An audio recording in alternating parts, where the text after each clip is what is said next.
गति शब्दाभ्याम तथा ही दृष्टम लिंगंच, गति शब्दाभ्याम तथा ही दृष्टम लिंगम च, यही चलेगा।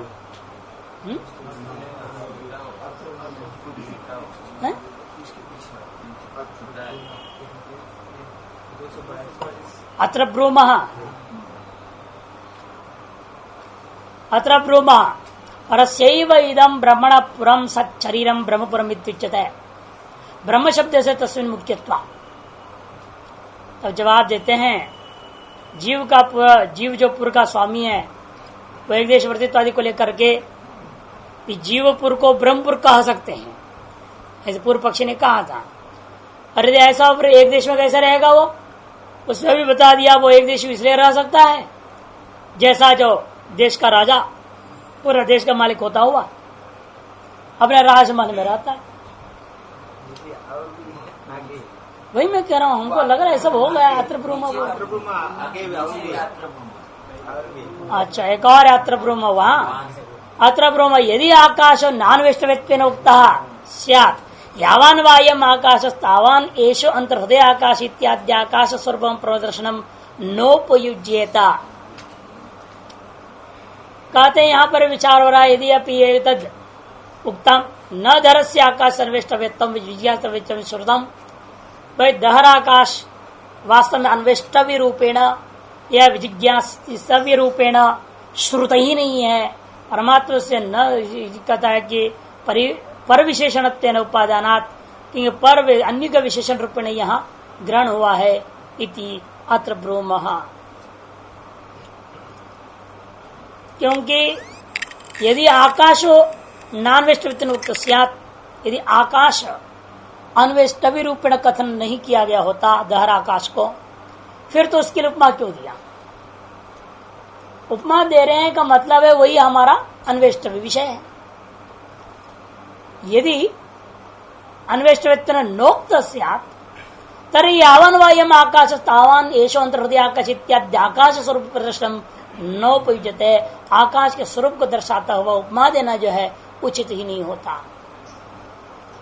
ननु एतदपि अंतर्वर्ती वस्तु सद्भाव प्रश्न यही वो प्रदर्शित है। यदि पूर्व पक्षी कहता है परंतु यह भी क्या है, अंतर्वर्ती जो वस्तु है उसकी सद्भाव मात्र अधिकार है। जैसे आकाश का सद्भाव है वैसे अंदर में एक वस्तु है, ये मात्र बोध कर रहा है। अंतर्वर्ती वस्तु के सद्भाव मात्र के लिए कथन किया जा रहा है। उपमा जो दिया गया है वो अंतर्वर्ती वस्तु के स्वभाव मात्र को प्रकट करता है और न कि उसके सदृश व्यापकता आदि कथन नहीं करता। यदि ऐसा कहते हैं तो तन क्यों तंचेत ब्रूयूर येदम अस्मिन् ब्रह्मपुरे दहरम पुंड्रिकम वेश्मा धरो अस्मिन् अंतराकाश किं तत्र विदिते यद अन्वेष्टव्यम यद्वा विजिज्ञास्तव्यम इति आक्षेप्य परिहारावसरः आकाशोपमय उपक्रमेण द्यावा पृथिवी आदि नाम अंतःसमाहित दर्शनात्। क्योंकि जो है तंचेत ब्रूयो इदम अस्मिन् ब्रह्मपुरे दहरम पुंड्रिकम वेश्म दहर अस्मिन् अंतराकाश, ऐसे कहने का बाद किम तत्र विद्यते, देखो सत्ता के बारे में पूछा ना, किम तत्र विद्यते यद अन्वेष्टव्यम यद्वा विजिज्ञासितव्यम, ऐसे कह करके इति आक्षेप्य, यानी यहाँ पर यद अन्वेष्टव्यम कह रहे हैं, किम तत् अत्र विद्यते यद्वा अन्वेष्टव्यम यद्वा विजिज्ञासितव्यम, यद तो समझ से ज्ञापन हो रहा है जिसके बारे में जिसकी सत्ता के बारे में पूछी गई उसी का अन्वेषण है, यह जिसका अन्वेषण करना है उसी का सत्ता है। यद से ले यद अन्वेष्टव्यम यद विजिज्ञासितव्यम तदत्र किम विद्यते, ये पूछ रहा है। लेकिन पूर्व पक्षी विदिते को सत्ता मात्र में हिसाब लगा रहा है। यदि आक्षेप्य परिहार अवसर है, परिहार के अवसर आने पर जवाब में दिया आकाश औपम्य उपक्रमेण, आकाश की उपमा देकर के उपक्रम की आरंभ किया जवाब देने में, और द्यावा पृथ्वी आदि नाम द्यावा पृथ्वी इत्यादि सकल वस्तुओं का उसके अंदर में ही समय तत्व का दर्शन किया है। इसलिए वह पूर्व पक्ष उचित सिद्धांत नहीं है। इसे पूर्व पक्ष कहना इसलिए ये अंदर रहने वाली वस्तु को बारे में कथन कर रहा है और उसी वस्तु में का आकाश की उपमा दी गई और उसी वस्तु में द्यावा पृथ्वी आदि का समाधान बता उसी में रहता है, ऐसे कह दिया है। और वो जो है भिन्न ही होगा, परमात्मा से भिन्न होगा, ये पूर्व पक्षी कहता है। तब जवाब देते हैं कि भाई गति शब्द कहते हैं नहीं तदेवम। तब सिद्धांत के पक्ष पर जवाब देता है ऐसा नहीं है। यहाँ जो अल्प अंतराकाश है उसके भीतर वह क्या वस्तु है, वह जो अन्वेषण करने योग्य और विशेष रूप से जिज्ञासा करने योग्य ऐसा कौन सा वस्तु है। इसके जवाब में जो आक्षेप है, यह आक्षेप का जवाब है। उपमा दिया गया और देव प्रतिवादी उसके अंदर स्थिति बताई गई है। ये सारी बात के आधार पर आप जो बोल रहे हैं अंतर वस्तु के सद्भाव मात्र को प्रश्न करता है, ऐसा कहना उचित नहीं है। एवं सदी यद अंत समाहितम देव प्रतिव्याधि तद अन्वेष्टव्यम जिज्ञास्तव्यम च उक्तम स्यात्। यहाँ के अनुसार हुआ क्या उसके अंदर कौन रह रहा है, द्यावा प्रतिव्याधि समस्त ब्रह्मांड रह रहा है, कह दिया। फिर अन्वेष्टव्य क्या हो गया, जगत। क्योंकि जो अंदर में रह रहा है वो अन्वेषण करना है। अंदर में क्या रह रहा है, द्युलोक आदि पृथ्वी पर सकल वस्तु है, फिर इन्हीं का अन्वेषण करना है क्या, जब प्रत्यक्ष सिद्ध है। इसलिए कहते हैं एवं ही सती, यदि आपके कथन के मुताबिक भीतर में रहने वाला वस्तु को हमें अन्वेषण करना है कहने पर उस वस्तु की सत्ता मात्र बताया और वस्तु में रहने वाले पदार्थों को वर्णन किया हुआ है कहोगे तो जो अंदर में समाहित है वो क्या है, वो द्यावा प्रतिव्याधि तद अन्वेष्टव्यम विजिज्ञास्तव्यम च उक्तम स्यात्। उसी को अन्वेष्टव्य और विजिज्ञासितव्य रूपेण कथन को किया हुआ है, ऐसे मानना पड़ेगा। तत्र वाक्य शेष नोपयुक्तता, स्थिति में क्या होगा, वाक्य शेष उपबंध नहीं होगा। क्योंकि अस्मिन् कामाः समाहिताः येष आत्मा अपद पाप्मा इति प्रकृतम् द्यावा पृथिव्या समाधान आधारम आकाशम आकृष्य अत यह आत्मनम अनुविद्य प्रजन्ति एतांश्च सत्यान् कामान् इति समुच्चयार्थेन च शब्देन आत्मानं कामाधारम आश्रितांश्च कामान् विज्ञेयान् वाक्य शेष दर्शयति। वाक्य शेष बहुत बड़ा बात बता रहा है। यदि वाक्य शेष और न पद्धति क्यों, अस्मिन् कामा समाहिता कर दिया, जिसमें द्याव पृथ्वी आदि है उसी में सारी कामनाएं। एष आत्मा तप पापमा, फिर जिसमें है वो क्या है, वो आत्मा है, वो अपद पापमा है कर दिया। इसलिए जीव या भूतात्मा भूताकाश नहीं ले सकते आप, क्योंकि भूताकाश में या जीव में अपद पापमा तो नहीं घटेगा। इसलिए कहते हैं फिर क्या किया, प्रकृत हुआ द्यावा पृथ्वी समाधान आधारम आकाशम आकृष्य।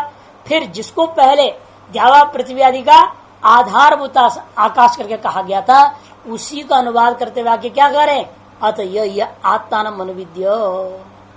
जो कोई व्यक्ति वह यह जो आत्मा है उसको अनुविद्य मने जान करके समझ करके जो अनुभव कर लेता है, तो व्रजंती एतांश सत्यान कामान, उन सकल सत्य रूप कामनाओं को प्राप्त कर लेता है। इति समुच्चयार्थेन च शब्देन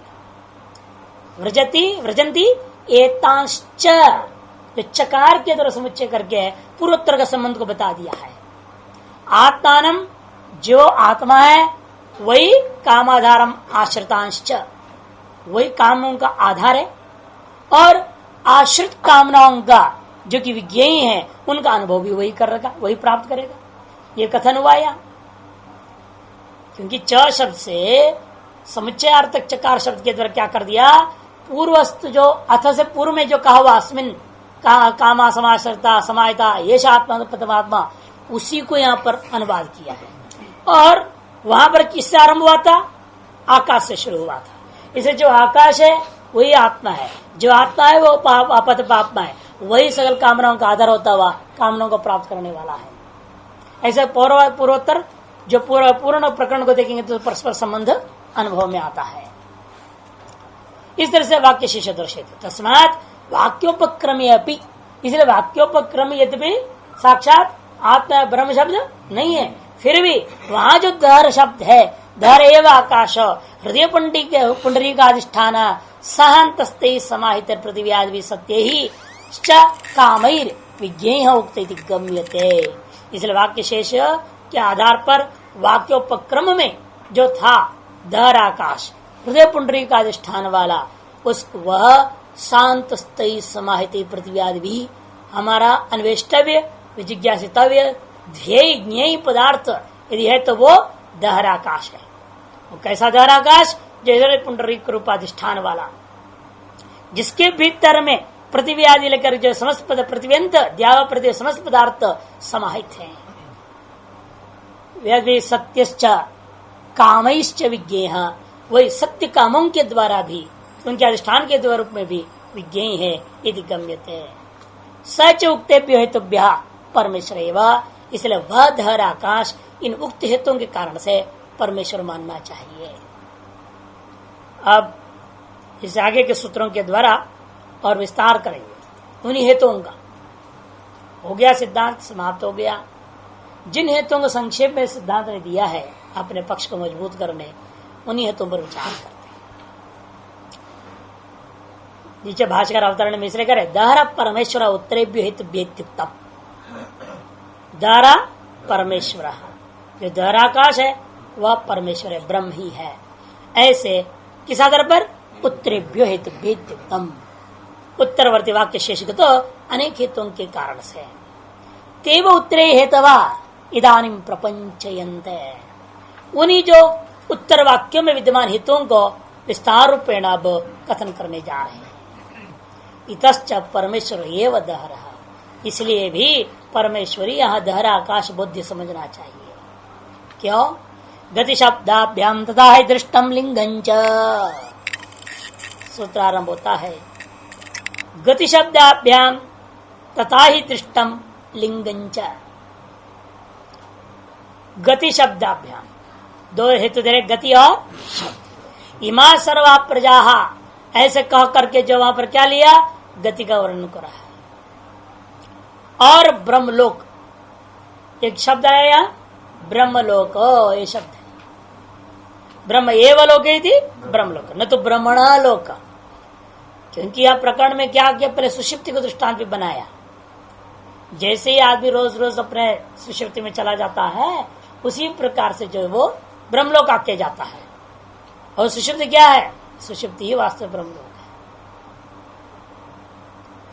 और उस ब्रह्म का, ब्रह्मा जी का लोक में आना जाना रोज, ये तो असंभव है। इसलिए ब्रह्मणा लोक ले नहीं सकते आप। ब्रह्म एव लोके ब्रह्मलोका, वही सुषुप्ति में ब्रह्म रूपी स्वरूप में ही जाना आना होता है। अतः उसी को दृष्टांत बनाकर कथन करने से यह ब्रह्मलोक शब्द होता है। ब्रह्म एव लोके ब्रह्मलोका, ये शब्द भी प्रमाण है। एक तो गति और ब्रह्मलोकीय शब्द, इन दोनों से यह ज्ञात होता है कि दहर ब्रह्म ही है। तथा ही दृष्टम, तथा ही दृष्टम, इसी प्रकार अन्य उपनिषद में भी देखा गया। अन्य प्रकरण, उसी उपनिषद का अन्य प्रकरण में भी देखा गया। सता स्वमे तदा संपन्नो भवती कह दिया। तदा हमने सुषुप्त अवस्थायाम सता ब्रह्मणा सह संपन्नो एकीभूतो भवती, ऐसे वहां कहा है। तथा ही दृष्टम, अन्य श्रुति में से भी जीवगम्य ब्रह्म ही प्रतिपादित हुआ है। लिंगम च, लिंगम च, श्रुति प्रतिपादित जीवों का प्रतिदिन ब्रह्मलोक में गमन पूर्व पक्षी कहेगा असंभव है। कि ब्रह्मा जी का लोक में जाना, ब्रह्म रूपी लोक में जाना संभव है, लेकिन ब्रह्मा जी का लोक जो ब्रह्मलोक है तो मरने के बाद ही जाएगा वहां। कोई उपासक आदि वगैरह किया हो तो केवल कर्मी और जैसे मेरे वाले तो जा नहीं सकते हैं। तो ब्रह्मणा लोक का यदि ब्रह्मलोक का यदि करता हूं, उसी के अनुसार जाओगे तो लिंगंच, प्रतिदिन जो है ब्रह्मा जी का लोक में आना जाना असंभव है। इसलिए ब्रह्मयो लोक ब्रह्मलोक के इस लिंग क्या कर्मधारय समास में प्रमाण क्या? लिंगंच निषाद स्थपति न्याय। निषाद स्थपति न्याय को यहाँ बोध करा रहे कर्मधारय समास के लिए। ब्रह्मण लोक का षष्ठी तत्पर समास है, ब्रह्मैव लोक का कर्मधारय समास है। दो समास में से कौन सा समास लेनी चाहिए? कर्मधारय समास में कोई लक्षणा नहीं है, अतएव अत्यंत श्रेष्ठ है, लाघव है। और तत्पर समास करोगे तो उत्तर पदार्थ में लक्षणा करनी पड़ती है, वह गौण हो जाता है, गौरव हो जाता है। लेकिन अब क्या करें? दोनों समास संभव था तो कहते मीमांसा दर्शन में जाइए, वहां पर एक निषाद स्थपति न्याय है ना। निषाद स्थपति याजयेत रौद्रम चरुम याजयेत, ऐसे कह दिया। रुद्र देवता के चरु याग कराने के लिए कह दिया निषाद स्थपति। अब यहां विचार क्या करें? निषादों का स्थपति, निषादों की राजा कि निषाद तो नीच जात वाले हैं, है ना, उनको तो यह करने का अधिकार नहीं कि ब्राह्मण क्षत्रिय वैश्य के अलावा शूद्रों को तो अधिकार है ही नहीं, तो उससे वो याग कैसे करेगा रुद्र याग? और वो वेद पढ़ा नहीं है, कुछ नहीं, श्रवण ही नहीं हुआ, उसे नहीं करा सकते हैं। इसलिए षष्ठी तत्प्रश्रमासी मानना चाहिए। निषादानाम स्थपति ही क्षत्रियो वा अन्यो वा ले सकते हैं। तब कहते हैं सिद्धांत ऐसा नहीं हो सकता। ठीक है, वो वेद पढ़ा लिखा नहीं है, लेकिन यज्ञ कर सकता है विधिवशात। वहां सिद्धांत जैमिनी ने कहा कि कर्मधारय समास माना जाएगा लाघवात। निषादश्च असौ स्थपतिश्च, जो निषाद होता है वह निषादों का अपना खुद के वंश का इत्यादि का राजा हो, निषाद होते हुए प्रधान भी हो, राजा भी जैसा हो, उनके अपना नेता है। तो फिर वो वेद कैसे होगा? मंत्र तो जानता नहीं, जो यजमानिक कर्म है वो भी नहीं कर पाएगा। तब कहते हैं तो जिस ब्राह्मण को अध्ययन के रूप में वर्ण कर लेगा वह ब्राह्मण उस यज्ञ संबंधी याजमानिक कर्म मात्र का मंत्रों को पढ़ा देगा। जो यजमान संबंधी मंत्र है, विधियां हैं, वो उसको समझा देगा विधियों को, और मंत्रों को बोल, ये मंत्रों को तुम्हें बोलना है इस यज्ञ में, जब मैं कहूंगा बोलो, क्रम से बता देगा। ये होगा तो इस समय तुम्हें ये मंत्र बोलना। और बाकी यज्ञ में भी क्या होता है, वो जो ब्राह्मण लोग होते हैं वो मंत्रोच्चारण नहीं कर सकते, सुनाई नहीं देगा। मंत्र बोलेंगे इशारे से, किल हुम फट, ये सब सुनाई देते रहेगा, ताकि एक दूसरे को आदेश है, वो मेरा काम हो गया अब तुम करो, तुम्हारा काम तो वो करेगा, ऐसे करके उसके लिए हुम फट वगैरह बोला जाता है। बस वो बोलते रहेंगे और बाकी मंत्र उसके कान में न पड़ जाएगा, वेद का उसका उच्चारण नहीं होगा। जब यजमानी कर्म आता है उसको इशारा कर देते भाई तुम बोलो, तो वो बोलना शुरू कर देगा, अपना मंत्र बोल देगा। फिर अपना मंत्र जो है बिना बोले मानस या उपांशु बोले, ताकि उसको सुनाई ना दे, बस जोर से उच्चारण नहीं। ऐसे यज्ञ कराने का विधि वहां आया है। यथा वहां पर षष्ठी तत्पुरुष समास को गौरवात लक्षणाधीनत्वात बाध करके आपने कर्मधारय समास किया, कर्मधारय समास करके एक निषाद को भी यज्ञ करने का अधिकार प्राप्त करा दिया। छठे अध्याय का मामला है, अधिकार अध्याय। तद्वत यहां पर भी अन्य श्रुतियों में जो कहा गया तदा सता संपन्न भवती करके, उन श्रुतियों के आधार पर यह ब्रह्मलोक शब्द का अर्थ ब्रह्मणः लोक नहीं किया सकता, किंतु कर्मधारय समास ही करना चाहिए, ये सिद्धांत देंगे। आप देखिए धारा परमेश्वर इत्यादि। यस्मात् दहर वाक्य शेषे परमेश्वर सेव प्रतिपादक गति शब्द भवत, गति शब्दाभ्याम है ना, गति शब्द भवत। वाक्य शेष में परमेश्वर का ही प्रतिपादक गति है और शब्द है, दो हेतु जिसलिए वाक्य शेष विद्यमान है, इसलिए धारा परमेश्वर उत्तर हेतु पूर्वान्वय हो जाएगा। क्या मंत्र है वह? इमा सर्वा प्रजा अहर गच्छन्त्य एतम ब्रह्मलोकम न विदन्ति अनृतेन प्रत्योड़ाः, ऐसा मंत्र है। इमा सर्वा प्रजाएं, सारी प्रजाएं रोज रोज जब सोती हैं तो कहां चले जाते हैं? अहर अहर ब्रह्मलोकम गच्छन्त्य, प्रतिदिन ये जो है ब्रह्मलोक में चले जाते हैं, लेकिन न विदन्ति, फिर भी एतम न विदन्ति, जाते तो हैं ब्रह्मलोक में, लेकिन वो ब्रह्मलोक को जानते नहीं, अनुभव भी करते हैं, लेकिन ये ब्रह्म ही है ऐसा ग्रहण नहीं कर पाते। क्यों?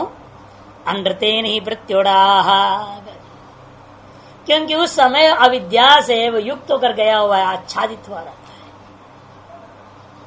इति तत्र प्रकृतम दहरम ब्रह्मलोक शब्देन अभिधाय तद विषया गति ही प्रजा शब्द वाच्यानाम जीवानाम विधीयमाना।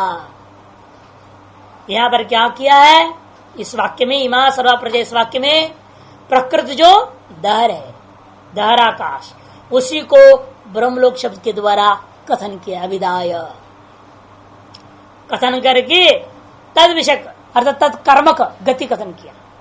वह ब्रह्म रूपी धाराकाश रूपी ब्रह्मलोक, वो ब्रह्मलोक है कर्म जिसका तारस गति, और इस गति के द्वारा गति रूपी क्रिया से ब्रह्मलोक रूपी कर्म को प्राप्त करने वाला कौन है? इमा प्रजा करता है। करता कौन है? इमा प्रजा। इमा प्रजा से किसको लेना? वही करे गति ही हो गया तद विषय, तद विषय में तद कर्म का वह कर्म है कौन? ब्रह्मलोक, उसको हम प्राप्त करने जा रहे।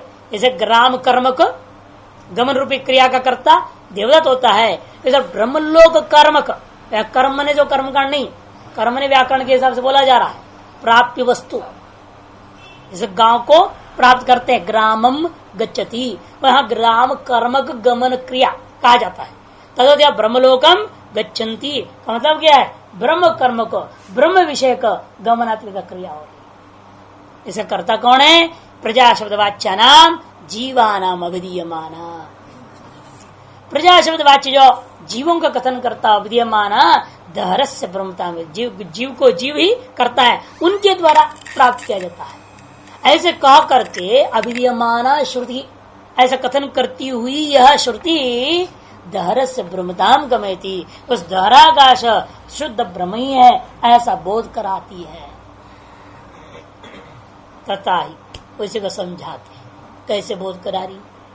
इससे, इसके द्वारा यह अर्थ कैसे निकला उसको तथा ही से व्याख्या कर रहे। हर हर जीवानाम सुषुप्त अवस्थायाम ब्रह्म विषय गमनम दृष्टम श्रुत्यंतरे। प्रतिदिन जब व्यक्ति सो जाता है सुषुप्त अवस्था में, यह समस्त जीव जीवानाम सुषुप्त अवस्थायाम ब्रह्म विषय गमनम अहर दृष्टम, दिन प्रतिदिन यह जीवों का जो है ब्रह्म सुषुप्त अवस्था ब्रह्म विषय गमन देखा गया है। कहा? श्रुत्यंतरे। भले प्रत्यक्ष अनुभव है ये नहीं मानते कोई, तो उनके लिए कह दिया श्रुत्यंतर में बात। कोई कहे हम ब्रह्म में नहीं जा रहे, हम तो केवल अपने बुद्धि में मस्त रहते हैं, तर्क लग देते हैं कि नहीं है। एक लोग तो मानेंगे नहीं ना, आत्मा में हम जा रहे हैं। सुयुक्ति भी है, वेदांत एक देशी भी बहुत सारे हैं, अनेक अन्य वेदांत है ना, रामानुजाति, बहुत लोग इस बात को मानते ही नहीं। इसलिए उन्होंने सीधा नहीं कहा गमनम दृष्टम लोके, ऐसा नहीं कहा, दृष्टम श्रुत्यंतरे जान के कहते भाष्यकार। सदा समितदा संपन्न भवति इत्युन्मादो, कहाँ है वो? उसी चांदोग्य में सदा समितदा संपन्न भवति इत्यादि मंत्र भाग में है। लोके पिकिल, इसलिए अपि कह दे, लोके अपिकिल गाढ़म सुषुप्तम आचक्षते, गाढ़ सुषुप्त गया हुआ के प्रति लोक में भी विद्वान लोग ऐसा व्यवहार कर देते हैं। क्या? ब्रह्मीभूतो ब्रह्मतांगतः। अब तक जो है जागृत और स्वप्न में अब्रह्मता, अब ब्रह्म भावापन्न हो गया है। ब्रह्मीभूतो अब्रह्म ब्रह्म संपदिति ब्रह्मीभूतो भवति इत्यर्थ। श्री प्रत्यान ना अब्रह्म स्वरूप में था जागृत और स्वप्न काल में, और अब क्या हो गया? ब्रह्म भाव को संपन्न कर गया है। ब्रह्मीभूतो ब्रह्मताम एव गतः।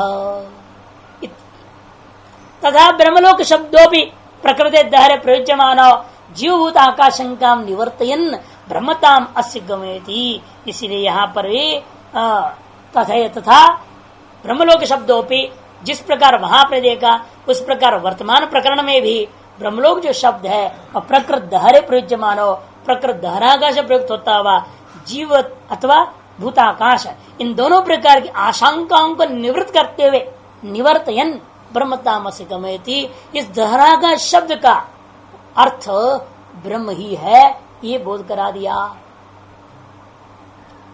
और कहते ननु कमलासन लोकम अभी ब्रह्मलोक शब्द होगा मैं, ब्रह्मलोक शब्द से ब्रह्मणालोक का कमल है आसन जिसका, वो ब्रह्मा जी का लोक, इति ब्रह्मणालोक क्यों नहीं बोध करते हो?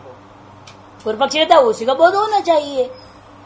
ब्रह्मणालोक इति ब्रह्मलोक का इस तरह शब्दो, कमलासन लोकम अपि ब्रह्मलोक शब्दो गमयत गमयत यदि ब्रह्मणालोक इति षट् समास वृत्तिया व्युत्पाद्येत। सिद्धांत कहता हाँ ठीक कह रहे हो तुम, क्यों नहीं होगा? बोध करा भी देते, गमयत बोध हम करा देते ब्रह्मणोलोक ब्रह्मलोक करके। यदि जो है ब्रह्मणोलोक यदि षष्ठी समास वृत्ति उत्पाद्येता, यदि ब्रह्मण लोक यदि ब्रह्मलोक करके षष्ठी समास उत्पत्ति करता हुआ बोध करा दिए होते तो सामनादिकरण निवृत्तिया तो व्युत्पाद्यमानो ब्रह्मैव लोक ब्रह्मलोक परमेव ब्रह्म गमयिष्यते। लेकिन क्या करें, यह सामनाधिकरण वृत्ति के द्वारा व्युत्पन्न करता हुआ ब्रह्मैव लोक ब्रह्मलोक ऐसे परम ब्रह्म को ही बोध कराया जा रहा है। ये कैसे ज्ञापन हुआ?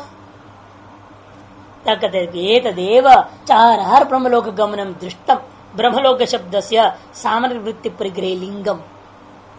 यानी जो प्रतिदिन जाना आना, हितु ब्रह्मा जी का लोक में प्रतिदिन जाना आना तो संभव है नहीं। यही सबसे बड़ा लिंग जो अहर हर बोला ना, अहर हर जीवानंद, अहर हर, जो अहर हर का मतलब क्या, दिन प्रतिदिन जा रहा है। और रोज आप ब्रह्मलोक चले जाएंगे ब्रह्मा जी से मिलकर के आएंगे, ऐसा तो कहीं नहीं देखा गया, किसी का अनुभव नहीं है। यही करें ये तदेव लिंगम के साथ अन्वय होगा। क्या लिंग है? Are her Brahmalok गमनम दृष्टम। आर दिन प्रतिदिन जो है ना ब्रह्मलोक का जो गमन देखा गया, इसे ज्ञापन क्या हुआ? ब्रह्मलोक शब्द से सामनाधिकरण निवृत्ति परिग्रह, सामनाधिकरण व्युत्पत्ति ग्रहण करने में ये तदेव लिंगम। नैरिमा प्रजा कार्य ब्रह्मलोकम सत्यलोकाख्यम गच्छन्ति शक्यम कल्पयितुम। और हर प्रतिदिन प्रतिदिन जो है इमा सर्वे प्रजा है, सारे प्रजाएं कार्य ब्रह्मलोक को और सत्यलोक जो प्रसिद्ध नाम से उसको चले जाते हैं, वहां से लौट आते हैं। ऐसा कल्पना करना बिल्कुल संभव नहीं है। न कल्पयितुम शक्यम। अभी यहाँ हमने ऊपर समझाया जो निषाद स्तपति न्याय, काशी में नहीं कहा इस बात, लेकिन अच्छा है, समझ में आ जाएगा आसानी से, क्यों इसका समर्थन वहां भी है। नहीं तो कहेंगे आप जबरदस्ती कर रहे हो, अपने वेदांती जो है षष्ठी समास को बात करके जो है जबरदस्ती आप ले जा रहे हो और हर शब्द के आधार पर। अरे हर को भी हम बदल देंगे ना, अर्थ कर सकता है कोई दूसरा? तब कहते नहीं नहीं ऐसा नहीं कर सकते, यदि ऐसा करना हो तो फिर वहां क्यों नहीं मानते जैमिनी? आप कर्मकांडी लोग ही वहां पर स्वीकार कर चुके हैं, इसलिए वाक्यार्थ निर्णय में तो मीमांसा में पकड़ना ही पड़ता है ऐसी स्थिति में। इसे निषाद स्थपत्य न्याय को लगाने से षष्ठी को बाद के कर्मधारों को स्वीकार करने में हमें बल मिल जाता है।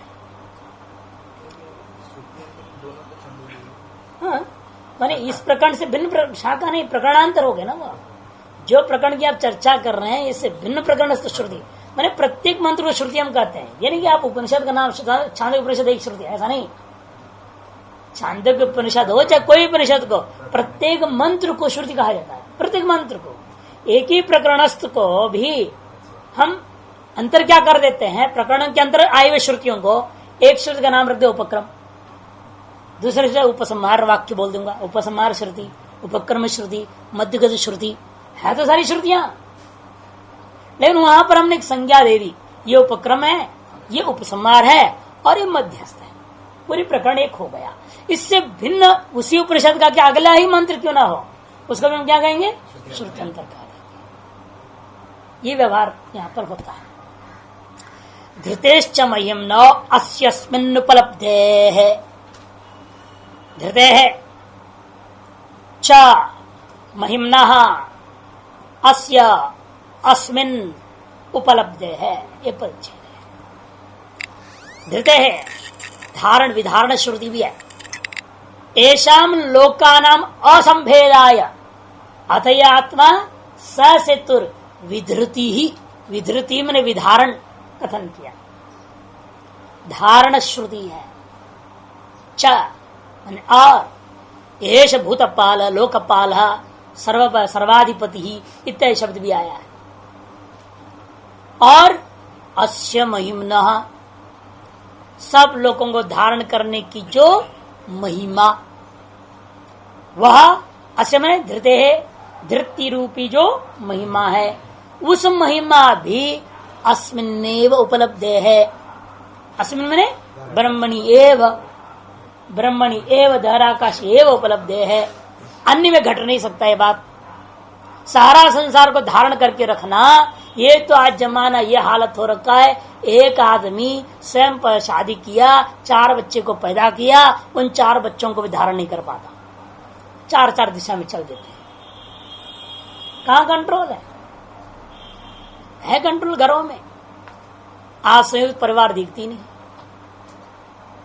और बाद में वो भी छोड़ो, पति पत्नी भी एक दूसरे को धारण करके नहीं रह पाते हैं। सेपरेशन केस या डाइवोर्स केस हो जाता है, छोड़ देते हैं, अलग अलग रह जाते हैं, एक दूसरे को धारण कर नहीं पा रहे। मतलब कि आकर्षण शक्ति के द्वारा एक दूसरे को स्वीकार करके ग्रहण करना।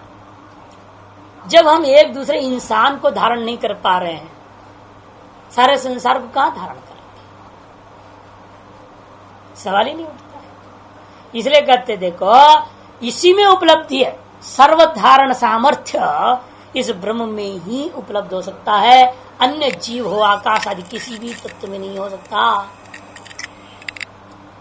धृतेश्च हेतु तो परमेश्वरे वायंधार, धृतेश्च हेतु तो धृति रूपी दूसरी हेतु है, इसलिए भी परमेश्वर ही यहाँ धर आकाश बुद्धि है।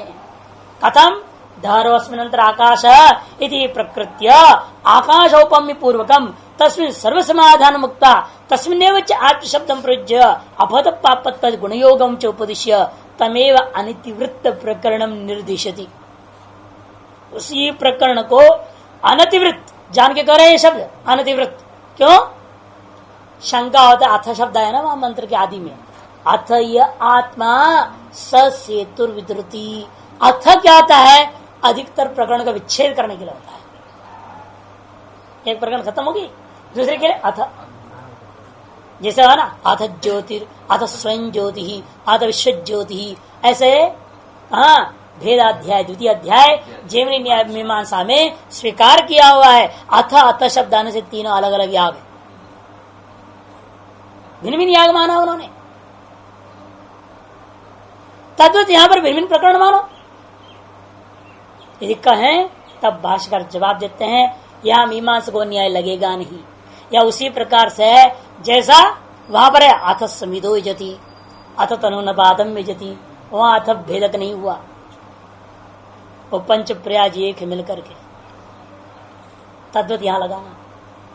और यहां क्या हो जाता है तब कहते हैं कि अनतिवृत्त प्रकरण, अभी प्रकरण को अतिवृत्त नहीं किए हैं, मैंने समापन नहीं किए हैं, किए बिना उसी प्रकरण को आगे बढ़ाया हुआ है। यह अत शब्द का अर्थ इसलिए है उसके अनंतर यह दूसरा नया प्रकरण, ऐसा नहीं। अत शब्द मंगलवाचक है। अत शब्द क्या है? मंगलवाचक हो जाता है। श्रुति स्व आरंभ में मंगलवाचक प्रयोग कर रही है। एक गुणांतर को कथन करने के लिए, उसी तत्व में एक और एक विशेषता को कथन करने के लिए अत शब्द का प्रयोग किया। इसलिए मंगल, कार्त्सनी, अनंतर, ये सब वर्तमान आ गया अथ का। यहाँ पर कार्त्सनता भी नहीं, पूर्णता भी नहीं हो सकता, अनंतर भी नहीं। यह अनंतर इस दृष्टि से ले सकते हैं, एक प्रकरण के अंतर दूसरा प्रकरण नहीं। अर्थ क्या लेंगे? एक गुण के अनंतर दूसरे गुण का कथन करना। अपद पापत्व गुण का कथन करने के अनंतर विधृतित्व नाम के गुण को कथन किया जा रहा है। ऐसा भी लेने में कोई आपत्ति नहीं है हमें। जैसे वह समिधो यजति, एक अंग का अंगभूतया का कथन करने के अनंतर तनुपात में यजति का प्रयोग होता है, यह अर्थ उन्होंने भी किया, तो यहाँ पर भी अनंतर लेने में कोई दिक्कत नहीं है। इसलिए कहते हैं अनतिवृत्त शब्द जान के प्रयोग किया है। प्रकृत्या धरासनंतर आकाश, धराकाश को आरंभ करके आकाश की उपमा दिया। आकाश औपम्य पूर्वकम, आकाश की उपमा पूर्वक, तस्मिन उसी दहराकाश में सर्व समाधान मुक्ता, सारे द्युलोक से लेकर पृथ्वी पर सगल वस्तु उसमें समाहित है, ऐसा कथन करने के पश्चात तस्मिन्नेव च, और उसी दहराकाश में आत्म शब्द प्रयुज्य, आत्म शब्द का प्रयोग करके अपत पापत गुण योगम च उपदिश्य, अपात पापत्वादि विजरो मृत्यु विषय को इत्यादि कहा ना वहां पर, इत्यादि को उपदेश करके तमेव अनतिवृत्त प्रकरणम, उसी प्रकरण को बिना समाप्त किए ही निर्देश किया गया है। क्या निर्देश किया? अथ य आत्मा सेतुर विधृतिर एषाम लोकानाम असंभेदाय इति। तत्र विधृतिरिति आत्मशब्द सामानाधिकरण्यात् विधारयिता उच्यते। यह विधृति शब्द यदि भी भाव में लग रहा है, तिन प्रत्यांत लगता है, लेकिन तिन नहीं है, ये एक तिच प्रत्यांत। एक सूत्र है तिच क्तौ च संज्ञायाम, तिच क्तौ च संज्ञायाम, तीसरे अध्याय तीसरी पाद 174वां पाणिनीय सूत्र है। 3-3 174 पाणिनीय व्याकरण का अष्टाध्याय का सूत्र है। वो कहते क्तिच प्रत्यय, क्तिच में चैत संज्ञा हो जाएगा, कौच संज्ञा हो जाएगा, ती बचेगा। वो देखने भाव वाला क्तिन के सदृश है, इन्हें क्तिन नहीं क्तिच है। और किसमें अर्थ में होता है? संज्ञायामेव, संज्ञा में रूढ़ होता है, अतः कर्तृ में प्रयोग होगा। इसलिए विधृति एक कर्ता का नाम है, विधारण रूपी क्रिया का कर्ता जो होगा उसका नाम विधृति, उसका नाम है वो। इसलिए आगे करें ना, विधृति आत्म शब्द के साथ सामानाधिकरण होने से क्या अर्थ में लेना पड़ेगा? विधारयिता, विधारण करने वाला, कराने वाला, ऐसा लेना पड़ेगा। यथा उदक संतान से विधारयिता लोके सेतु हो, जैसे उदक संतान को धारण करने वाला लोक में बांध बांधी जाती है, उसी प्रकार से क्यों बांध बांधते हो बहती नदी पे? कहते क्षेत्र संपादम असंभेदाय, क्षेत्र संपादम असंभेदाय, जैसे जो है जल के अविच्छिन्न प्रवाह का विधारक सेतु लोक में क्षेत्र का संपत्ति का मिश्रण न होने के लिए, क्षेत्र की संपत्ति का मिश्रण न हो उसके लिए करना पड़ता है। नहीं तो क्या होगा? बाढ़ आ जाएगा, सब मिल जाएगा, नाश हो जाएगा सारा का सारा। और सेतु शब्द से दूसरा अर्थ है मेढ़। आप खेतियों में क्या करते हैं? मेढ़ बनाते हैं, और यहां से यहां तक इतनी मेढ़ वाला हमारा खेती, और उसकी उधर वाला उस दूसरे की खेती, वो जो मेढ़ बनाते हैं उसको भी सेतु करते हैं। और आप जो अपनी खेती में अनेक बनाते हो, क्यों? नहीं सारा जल इकट्ठा हो जाएगा, जल धारण कैसे करोगे? वो सब एक ढाल में आ जाएगी ना पूरी। तो इसलिए जगह जगह छोटे छोटे क्यारी जैसे, फिर उसमें भी जब सब्जी वाला बोलते हैं क्या करते हैं? छोटी क्यारियां बना देते हैं, उसको क्यारी बोलते। तो जैसा वहां पर आप क्षेत्र का जो संपत्ति बनाए रखने के लिए उसका जो असंभेद आया माने अमिश्रण आया, संभेदनम मिश्रणम, असंभेद माने अमिश्रण आया, वे मिश्रित न हो जाए, एकीभूत न हो जाए, अर्थ अलग अलग ही रहे, पृथक पृथक ही बना रहे। इसके लिए जिस प्रकार से सेतु को बनाया जाता है, या तो बड़े नदी का ले लो प्रवाह का बांध है, उससे क्या होता है? चारों तरफ की खेती सुरक्षित हो जाती है। नहीं तो हर बार बाढ़ आता है, आदि बिहार स्वाह होता है, सारा खेती होती बर्बाद। असम में भी यही हाल है, हर साल बाढ़ है वहां, और हर साल जो है 50% से ज्यादा खेती सत्यानाश होता है। अब बांध दी जाए, वहां का जल को अन्यत्र को ले जाया जाए, तो एक तो बाढ़ नहीं आएगा, सारा क्षेत्र नीचे के सुरक्षित हो जाएंगे, वहां की खेती वगैरह संपन्न होते रहेगा। और उस जल को आनयन करके आपने दूसरी जगह ले गए जहां जल की व्यवस्था नहीं है, वहां भी देकर के वहां भी खेती हरियाली हो जाएगी, 2 गुना लाभ होता है या नहीं? अब इसलिए विचार चल रहा है, देश भर की सारी नदियों को जोड़ने का प्रयास किया, जहां से जहां संभव एक दूसरे को यहां से जोड़ दिया। ये जोड़ने की वहीं से आगे ले जाए, जहां सुविधा हो आगे उस नदी में पानी चली जाएगी, और आगे कहीं और से जोड़ दो दूसरे को, उससे कहीं और से जोड़ दो, ऐसे करके आपस में दूसरे के नेटवर्क बना दिया जाए, ताकि बाढ़ों का झमेला कम हो। और जो है प्रकृति का प्रकोप को कोई रोक नहीं सकता है, कैसे रोकोगे? वो बांधे ही उठ जाएंगी तो क्या कर लोगे? लेकिन एक विचार है और करने का प्रयास है, और कुछ हद तक लाभ भी हो जाता है। जब प्रकृति का कोप होना है तो होगा। इसे तो हल्ला मचा टीरी बांध छोटा कर दो, यदि नहीं तो टूटेगा, इलाहाबाद तक सब स्वाहा हो जाएगा, दिल्ली फिल्ली सब कुछ नहीं रह जाएगा, मिट जाएंगे सारे। छोटा करो इसको। खैर बन गया वो भी। इधर सब देवप्रयाग के पास एक बनाने जा रहे, 6 किलोमीटर दूरी पे प्रस्ताव चल रहा है। और लेकिन ये खेती का असंभेदाय नहीं है, इन लोगों का लक्ष्य बिजली बनाना है, क्योंकि उस जल को कहीं अन्यत्र आनयन करके लाभ तो नहीं उठा रहे खेती आदि में, लेकिन बिजली का उत्पादन के लिए ऐसे विद्युत संपादन आया, जैसे यहाँ कहते हैं क्षेत्र संपादन आया तथा विद्युत संपादन आया। मैंने लाभ तो उठाना ही है, तभी बांधना है। तो इसी प्रकार यहाँ पर भी जो है ना लाभ किया है। यथा यथा उदक संधान से विधारिता लोके से तो क्षेत्र संपदाम असंभेद क्षेत्रगत संपदा को असंभेदाय एवं अयम आत्मा का दिया। ठीक उसी प्रकार से यह आत्मा एक किसको धारण करता है?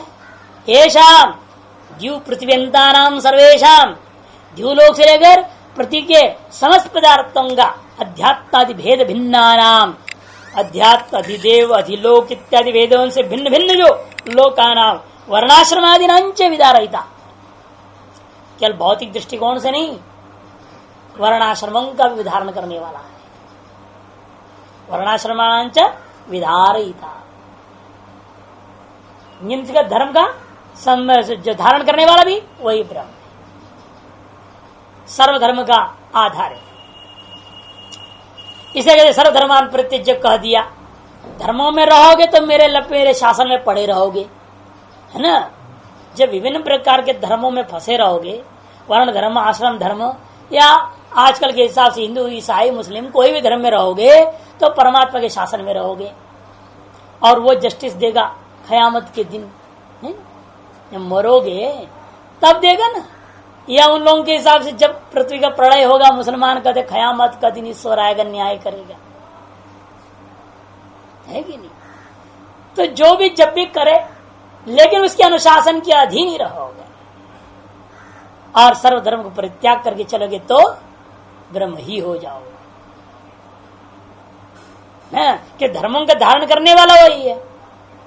और जब धारण करने वाले के अधीन हो जाएंगे, हम धर्म को धारण करते हैं तो हम धर्म को धारण करेंगे, तो धर्म को धारण करने वाले के अधीन हम हो जाएंगे। हम धर्म को स्वीकार कर रहे हैं ना, हम ब्राह्मण हैं, हम ब्रह्मचारी हैं, बस हो गया मामला, विधि निषेध के अंतर्गत आ गया वो।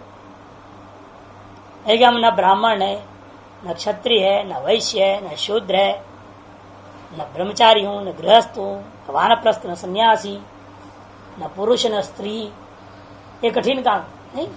ये कैसे कहूंगा मैं पुरुष नहीं हूं, स्त्री नहीं हूं, ये तो बोल लेगा। पुरुष भी नहीं हूं, पुरुष के पुरुषत्व का भी अभिमान त्यागना, या नहीं हूं बोलने का मतलब तात्पर्य है पुरुषत्व के अभिमान को त्याग। दुनिया को कहो मैं पुरुष हूं, ये ना कहो मैं नपुंसक हूं। कहो न पुरुष है न स्त्री है तो नपुंसक भी नहीं, फिर है क्या? अरे जानवर भी तीन में से एक होता है, तो जानवर से भी परे हो गया। कहते जानवर से भी परे हो गया, सबसे परे। अतः कहने का तात्पर्य ही होता है, नहीं हुआ ऐसा कहने का मतलब उसका अभिमान का त्याग। जब अभिमान त्याग हो जाता है सर्वधर्म का, तब ब्रह्म रूप ही सर्वरूप ही हो जाता है। इसलिए कहते हैं येषाम अध्यात्मादि भेद भिन्नानाम लोकानाम वर्णाश्रमादिनांच विधारयिता, इन सब का विधारयता सेतु असंभेदाय असंकराई थी। सेतु के समान सेतु है, क्यों? अमिश्रणाय, ये आपस में मिश्र न हो जाए, आपस जो है संकरता, असंकराय माने संकरता को प्राप्त न हो, मिश्रित न हो जावे, उसके लिए ही परमात्मा इन सब को धारण किया हुआ है। एवं यह प्रकृति धारे विधान लक्षण महिमान दर्शयति। इसी प्रकार यहाँ इस प्रकृत दहर रूप आकाश के लिए विधान रूपी जो महिमा है उसको श्रुति ने बताया। अतः आत्मा ससेतु विधृतिर्लोशाम लोका नाम असंभेदा इत्यादि श्रुति से। अयंच महिमा परमेश्वरे एवं श्रुत्यंतराद उपलब्धते। और यह महिमा श्रुत्यंतर बृहदारण्यक में तो अत्यंत स्पष्ट है, वो केवल ब्रह्म के लिए ही आया, आकाश के लिए आया नहीं। जैसे यहाँ आकाश से शुरू हुआ था, इसलिए संशय हो रखा है, अस्पष्ट लिंग है ना, उपक्रम के बिना केवल उपसंहार के आधार पर बोलना कठिन होता है।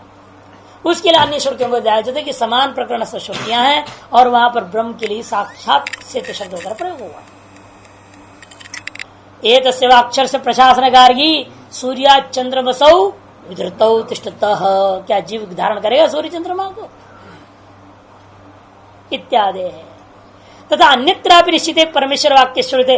उसी प्रकार उसी बृहदारण्यक में 4:4:22 में ये पहले का है, उसके बाद में भी अन्यत्रापि माने उसी बृहदारण्यक में प्रकरणांतर में निश्चित परमेश्वर वाक्य, निश्चित परमेश्वर वाक्य निश्चय है, वहां पर बिल्कुल स्पष्ट सुनाई दे रहा है। वहां पर कहा एष सर्वेश्वर एष भूताधिपतिर एष भूतापाल एष सेतुर्विधरण एषाम लोकानाम असंभेदाय इति धृतेश्चेतो परमेश्वरे वयंदर इत्यवान। इस प्रकार से प्रचार करे यही सर्वेश्वर है, ये भूतों का अधिपति है, भूतों को पालन करने वाला है, यही सेतु है, ये विधरण ऐसा लोकन असंभेदाय, इन समस्त लोगों का असंभेदन करने के लिए यही विधरण करता है। इस प्रकार से धृतेश्च है तो परमेश्वर वयम दहरा, परमेश्वर ये दहरे सिद्ध हुआ। उसी धृति हेतु को अनेक प्रकार से कथन किया। पहले अस्य महिमन अश्विन उपलब्ध है च, 3 हेतु दिया उसी धृति का व्याख्या चकार के द्वारा, श्रुत्य उसी में श्रुत्यंतरे, और अस्य महिमना उसकी महिमा क्या है, धृति रूपी महिमा, उसी को अन्य श्रुतियों में साक्षात ईश्वर प्रकरण है वहां स्पष्ट बोला है। अक्षरे, अक्षर से प्रशासनिक कार्य है ना, अक्षर से बोल दिया, और अक्षर शब्द वाच पहले आप निर्णय कर चुके हैं ब्रह्म, अक्षराधिकरण आ चुका है, इसलिए कहते हैं वहां निर्णीत ब्रह्म का प्रकरण में असंवेदन आदि कथन हुआ है। ये प्रसिद्धेश्च, प्रसिद्धि भी है, सर्वलोक का धारण की प्रसिद्धि ब्रह्म में ही है, परमात्मा में ही है, जीवा भूताकाश में नहीं है। अच्छा, क्या अन्य श्रुति ये भी छांदोग्य कह देगा, 8वें अध्याय का दे देगा। आकाश वै नाम निर्वहिता नाम रूपयो हो, आकाश वै नाम रूपयोर, आकाश वै नाम नाम रूपयोर निर्वहिता, ऐसा मंत्र है। इतश्च परमेश्वर एवं दहरस्मंत्र आकाश उच्यते है। इस कारण से भी दहराकाश शब्द वाच्य परमेश्वर ऐसे ही कहते हैं। क्यों? यद कारणम आकाश शब्द परमेश्वरी प्रसिद्ध है, इस कारण से कि आकाश शब्द जो है ना परमेश्वर में ही प्रसिद्ध है। कहाँ प्रसिद्ध है? आकाश वही नाम, आकाश नाम की वस्तु है। ये क्या है? ये नाम और रूप जगत का निर्वहन करने वाला है, निर्वाहक है वो, निर्वहिता। सर्वाणि हवा इमानी भूतानी आकाश समुत्पद्यन्ते, और इसी छांदोग्य एकदम आरंभ में 1:9 में भाविका सर्वाणि हवा इमानी भूतानी आकाशादि समुत्पद्यन्ते इत्यादि प्रयोग दर्शनात् जीवे तो न क्वचित आकाश शब्द प्रयुज्यमान दृश्यता है, और जीवात्मा लेने में बिल्कुल ही असंभव है, क्योंकि कहीं भी जीव के लिए आकाश शब्द का समानाधिकरण रूप में कहीं प्रयोग देखने को नहीं मिलता। भूताकाशस्तु सत्य में भी आकाश शब्द प्रसिद्ध हो, यदि भूताकाश भी आकाश शब्द वाच्यत्व अत्यंत प्रसिद्ध है संसार में, फिर भी उपमान उपमेय भाव आदि असंभवात न गृहीत वित्युक्तम, स्व में स्वयं का उपमान उपमेय भाव आदि असंभव है इत्यादि अनेक हेतु से पूर्व में हमने पहला सूत्र में, इस अधिकरण का पहला सूत्र में 14 नंबर सूत्र में वर्णन कर चुके हैं।